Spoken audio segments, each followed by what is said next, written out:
se passer à la présentation des équipes qui vont débattre aujourd'hui. Les lumières. Master 1, droit privé et sciences criminologie. Mamadou 6, licence 3, droit public, administration publique.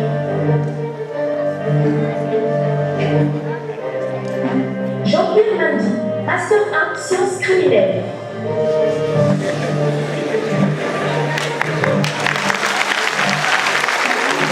Licence 3, droit privé, affaires.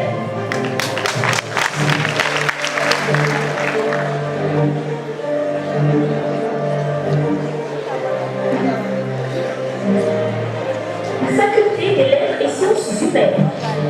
Saint-Saëns, Master 2.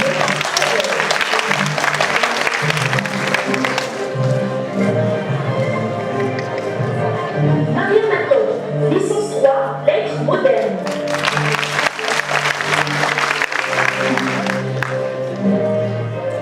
Néo Diam, licence géographie.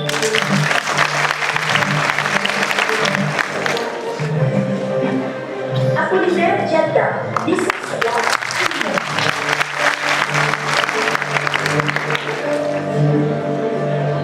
Saturna Habib Koli, licence 3, allemand.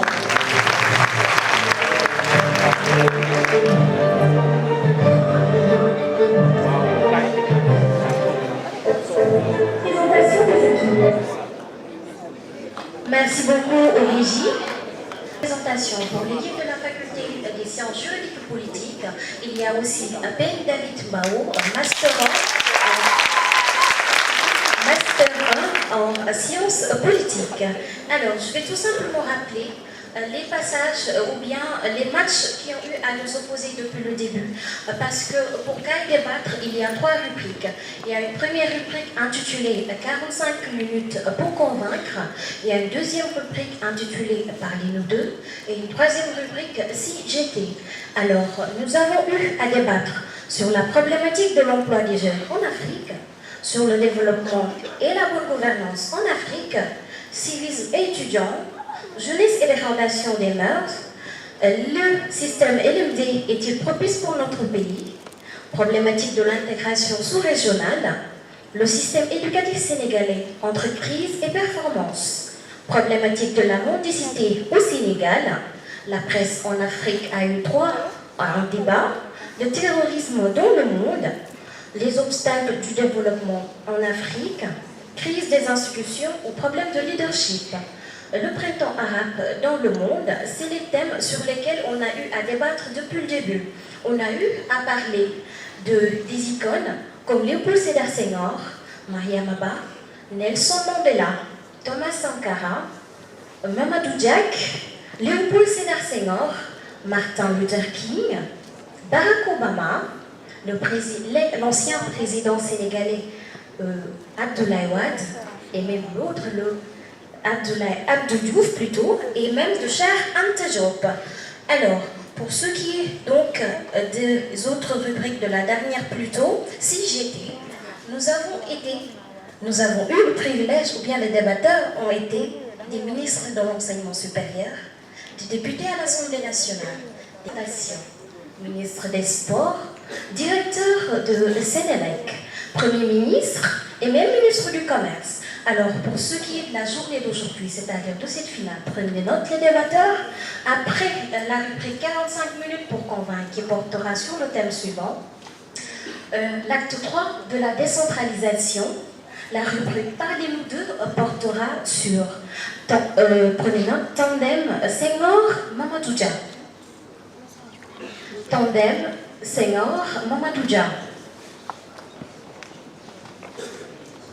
Ensuite, si j'étais, aujourd'hui, vous aurez le privilège d'être les présidents de la République de notre chère patrie. Vous avez pris note? C'est bon? D'accord, nous allons donc...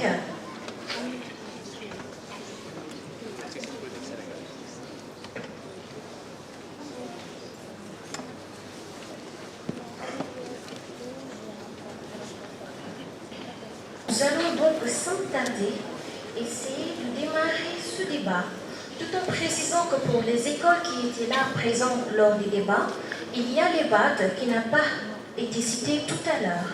Alors, d'habitude, on procède par pile ou face pour savoir quelle est l'équipe qui va démarrer la première. Et tout le monde, en tout cas pour ceux qui étaient là tout au début, ils savent que je ne suis pas tellement experte en la matière, mais quand même, je reste sous la vigilance du jury régie, là plutôt. Alors, je vais vous demander donc de mettre l'accent sur les débatteurs après qu'on ait procédé à l'étape pile ou face.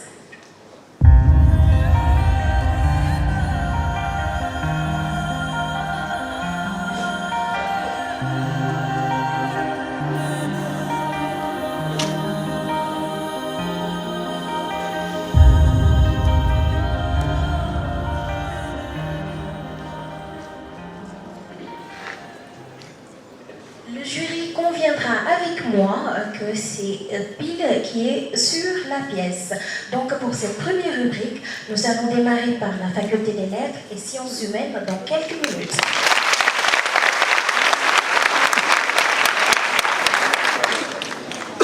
Alors, un premier passage de 10 minutes et deux autres de 5 minutes. Le jury décidera s'il y a lieu d'augmenter le ton ou non. Donc, vous êtes prêts? C'est bon? Allez-y.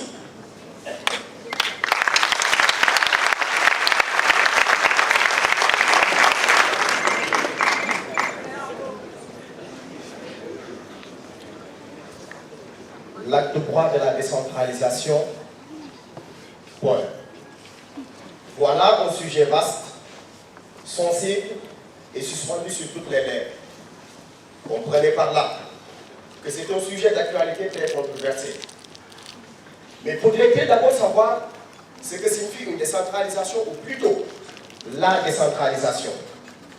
Et c'est défini en effet comme un processus de transfert progressif de pouvoir de l'État central aux populations à la base à travers des instances élues dans des domaines de compétences donnés.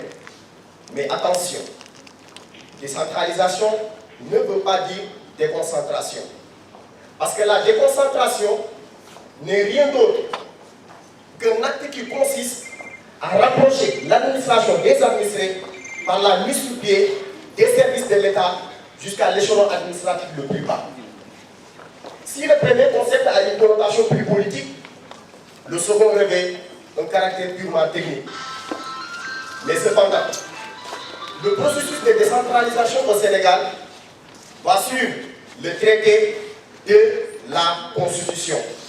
Et vous en conviendrez sûrement avec moi, si nous retournons un peu dans l'histoire, qu'à partir de 1960 à 1962, nous avions un régime parlementaire.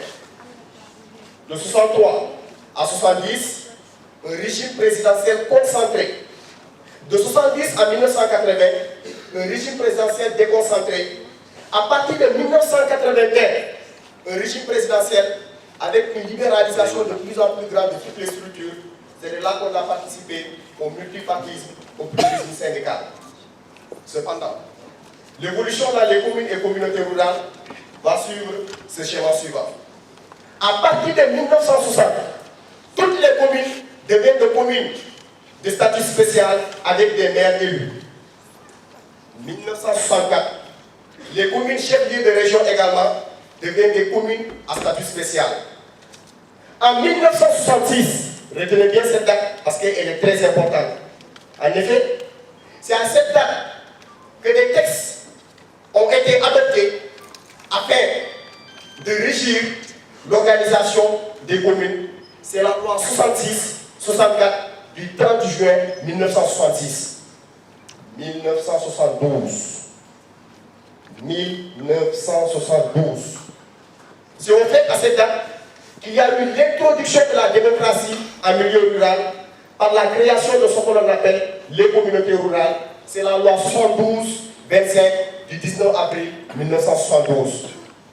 1990.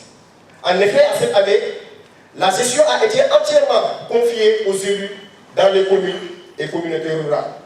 Le 3 avril 1992, le chef de l'État annonça la création d'une nouvelle collectivité locale, à savoir la région.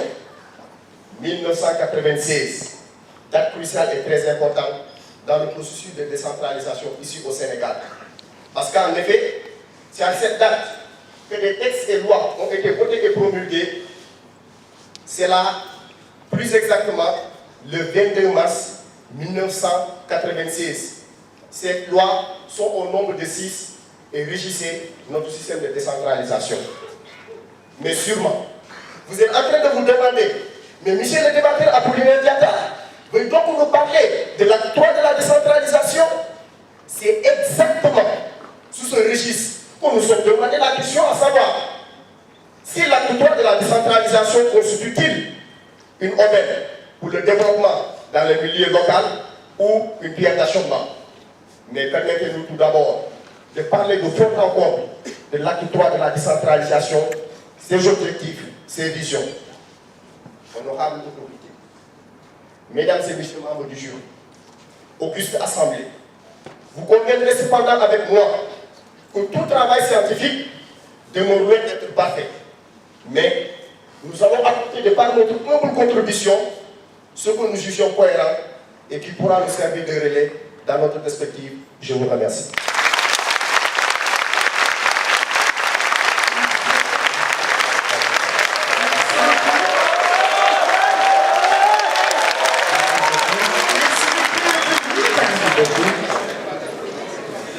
La territorialisation, la départementalisation et la communalisation. Tels sont les points saillants de l'acte 3 de la décentralisation. La territorialisation, c'est le renforcement des pouvoirs des acteurs locaux. La décentralisation, c'est l'élection du département en collectivité locale. Et la communalisation générale, par la suppression des communautés rurales, par le remplacement par des communes. L'acte 3 de la décentralisation. Vous me direz évidemment quelle est sa vision. La vision qui guide la mise en œuvre de l'acte 3 de la décentralisation s'inspire de celle du chef de l'État, son Excellence Macky Sall. Quelle est cette vision? Organiser le Sénégal en territoire viable, compétitif et porteur de développement durable à l'horizon 2022. Il est clair que vous allez aussi me demander quels sont les objectifs spécifiques de l'acte 3. L'acte 3 a 3 objectifs spécifiques. Premièrement, construire une cohérence territoriale par la réorganisation de l'espace et l'émergence des pôles de développement. Deuxièmement, assurer une visibilité des échelles de la gouvernance territoriale. Troisièmement, améliorer les mécanismes de financement du développement territorial et de la gouvernance budgétaire. L'acte 3 est une approche globale de revitalisation économique et sociale des collectivités locales. Et pour ce faire, 4 questions ou 4 points ont été développés. Le premier point, c'est quoi? Le déploiement d'un ensemble d'activités, de production et de services. C'est la dimension économique de l'acte 3. Le deuxième point, c'est la mise en valeur des ressources locales du territoire donné.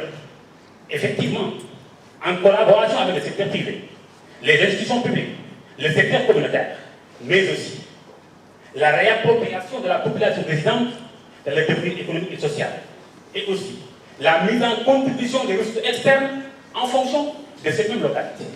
Le troisième élément, il me paraît très important, c'est la revitalisation économique et sociale des collectivités locales, par la création d'emplois, des formations, des services sociaux de base, et la réappropriation de la population résidente dans le devenir économique et social.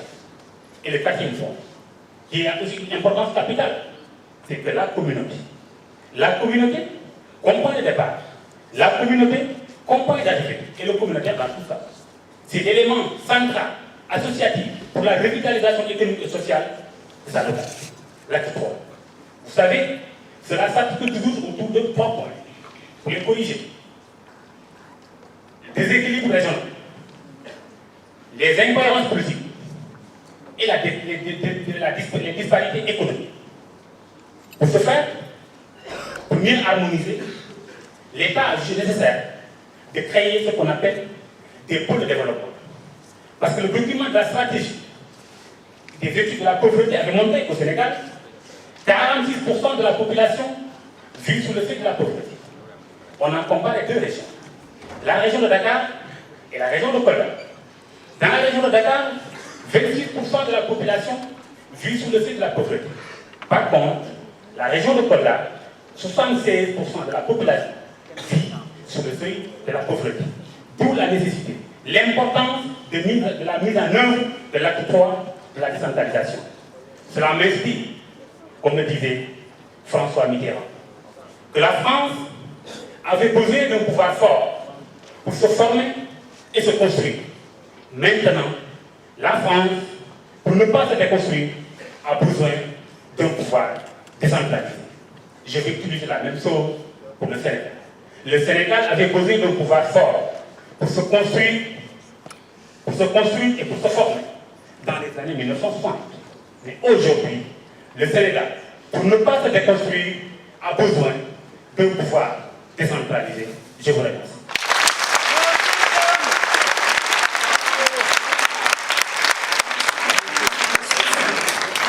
Il reste toujours quelques secondes par rapport à la... Ouais, d'accord. Alors, nous allons donner la parole à l'équipe de la Faculté des sciences juridiques et politiques pour leur premier passage.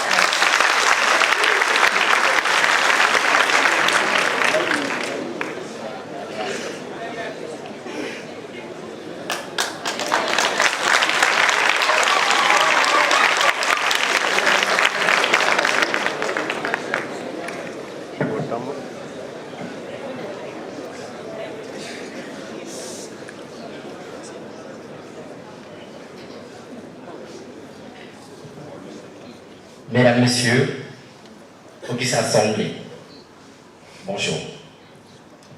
Nous sommes réunis encore en ce lieu solennel pour discuter d'une question très importante, pour ne pas dire essentielle. Aujourd'hui, la problématique qui défraie la chronique ces derniers temps, eh bien, nous est soumise aujourd'hui. Il s'agit de parler de l'acte 3 de la décentralisation.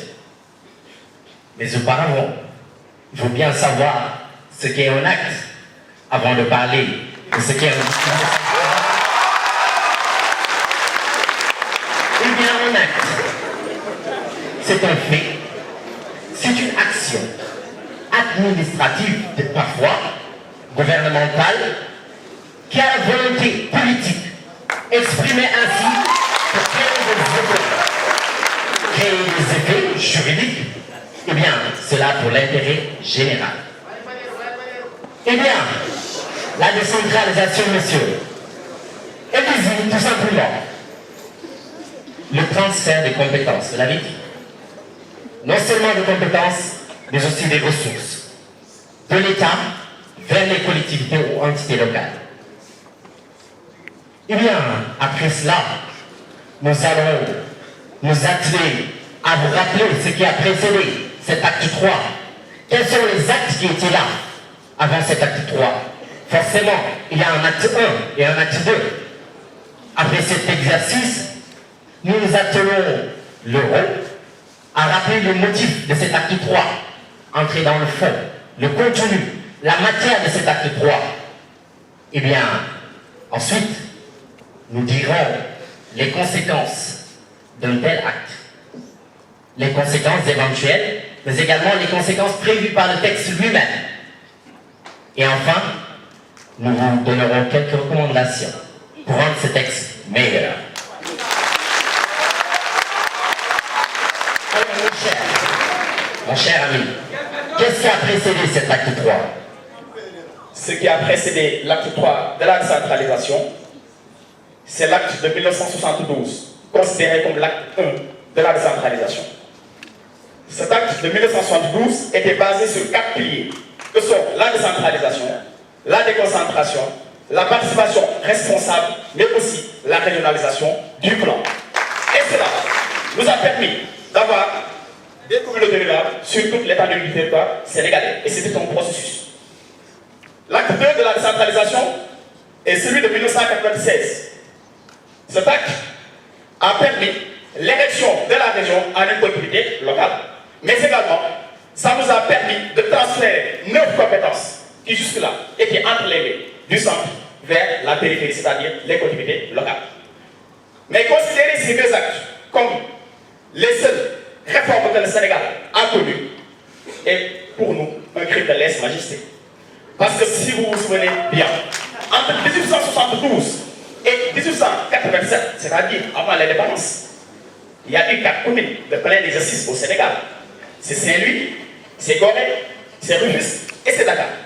Et en 1960, juste après les indépendances, il y avait 21 communes mixtes existantes dans l'époque coloniale qui furent transformées autant pour moi en communes de plein exercice également.